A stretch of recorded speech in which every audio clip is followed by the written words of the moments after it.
जनाब ईदी मरहूम एक ऐसे शख्सियत थे जो कि न सिर्फ पाकिस्तान बल्कि पूरी दुनिया में खिदमत खल्क और खिदमत इंसानियत की पहचान बने।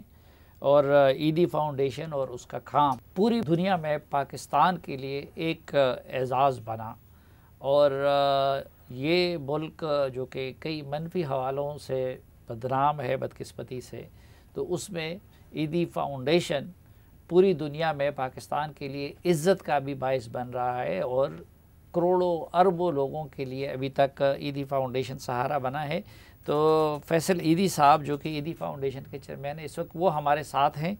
उनसे जानते हैं कि ईदी फाउंडेशन की इस वक्त क्या सूरत हाल है, क्या सरगर्मियाँ हैं। फैसल साहब ब्रीफली बता दीजिए कि इस वक्त ईदी फाउंडेशन उसकी क्या क्या खिदमात हैं, क्या क्या प्रोजेक्ट हैं, कितने एम्बुलेंसेस हैं, क्या और मंसूबे हैं और क्या पेश नज़र है आपके?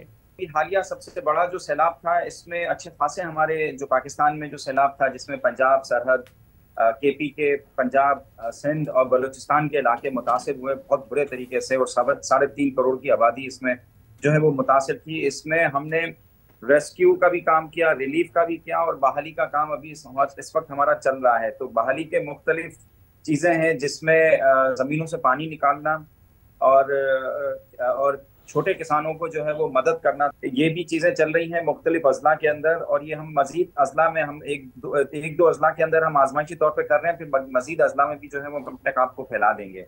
रिलीफ के काम में हमें बहुत अच्छा खासा जो है वो अपने रिसोर्सेज जो है वो खर्च करने पड़े।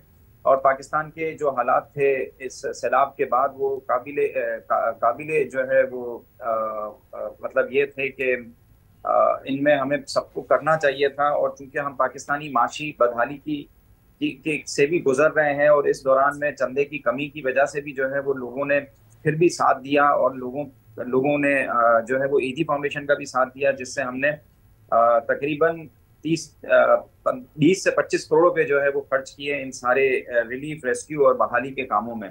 और अभी भी हम जो है वो कर रहे हैं। तुर्की और सीरिया का जो मसला आया उसमें भी हम जो है वो पेश पेश थे। और शुरू में चौथे या पांचवें दिन जो है वो हम वहां पे पहुंच गए थे और लोगों की मदद करना शुरू की। उसमें भी हमने जो है वो तकरीबन 50,000 के करीब खानदानों की जो है वो मदद की। रेस्क्यू का काम तो हम खैर नहीं कर पा रहे थे क्योंकि हमारे पास इक्विपमेंट और बंदे इतने नहीं थे, लेकिन रिलीफ के काम में जो है वो हमने बढ़ चढ़ के हिस्सा लिया और हर जगह पाकिस्तान का नाम जाके पहुंचाया। और जो है वो उन्होंने बहुत ही पाकिस्तान को जो है नहीं वो फैसल पजीराई भाई, दी। मैं ये जानना चाहता था कि ब्रीफली अगर हमें बता सके कि इस वक्त ईदी फाउंडेशन के तहत कितने ईदी सेंटर काम कर रहे हैं, कितने एम्बुलेंसेस हैं, कितने अफराद इससे वाबस्ता हैं जो कि अच्छा, मुख्तलिफ। अच्छा, साफी साहब, हमारे 17 ईदी होम्स पूरे पाकिस्तान में काम कर रहे हैं, जिसमें तकरीबन 5,000 के करीब लावारिस और जहनी माजूर लोग जो है वो रहाइश पजीर हैं, जिनको तीनों वक्त का खाना और छत हम देते हैं। इसके माशाल्लाह। अलावा पूरे पाकिस्तान में 350 के करीब छोटे बड़े ईदी सेंटर्स हैं, जिसमें एम्बुलेंस सर्विस, मिसिंग सर्विस और रिलीफ रेस्क्यू सर्विस जो है वो दी जाती है पूरे पाकिस्तान में। और एम्बुलेंसेस हमारे पास जो हैं वो तकरीबन 2,000 के करीब हैं। और जो कि दुनिया की किसी भी प्राइवेट ऑर्गेनाइजेशन में सबसे ज़्यादा एम्बुलेंसेस हैं। और जो है इसके अलावा एयर एम्बुलेंस हैं, 3 एयर एम्बुलेंस हैं हमारे पास, जो कि 2 ऑपरेशनल हैं, एक जो है वो बंद पड़ी है, लेकिन इसको हम मजीद बढ़ा रहे हैं। और ये सारे अखराजात हम तकरीबन 2 अरब रुपए से करते हैं पूरे पाकिस्तान में। और लेकिन अब चूंकि इन्फ्लेशन बहुत तेजी से बढ़ता जा रहा है, तो ये इस साल यही जो सारे काम जो हम 2 अरब तक करते थे ये 3 अरब तक जाएगा।